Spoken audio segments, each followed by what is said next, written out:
Wala kasi sila masyadong shoes dito. Ang kailangan ko pang work, ang nakuha ko pang RT-RT lang. Ayan, so antay tayo. We're gonna eat. So, ako siya. So, ayan, wala masyadong. So, dito tayo sa women. But, ayan. Ang request ko is this one. Or, yeah. Let's try.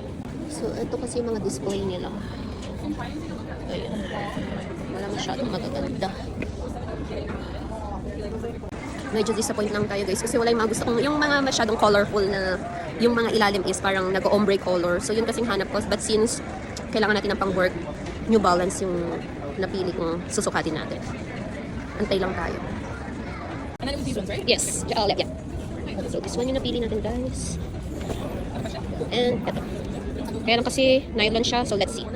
So guys, ayan yung itsura niya. Ano yung maganda? Parang mas gusto ko. Pero mas okay yung fit nito. So ayan siya guys. Ano mas okay? Pero mas maganda tignan to. Pang work. Pero mas gusto ko yung fit nito. Ito na lang tayo.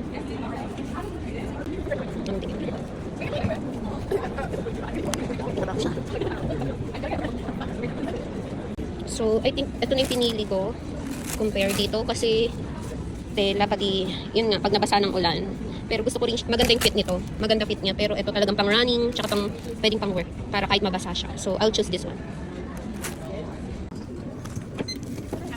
Hi guys! So, yun naman, nakauwi na tayo at nabili na natin yung sapatos. Ayan.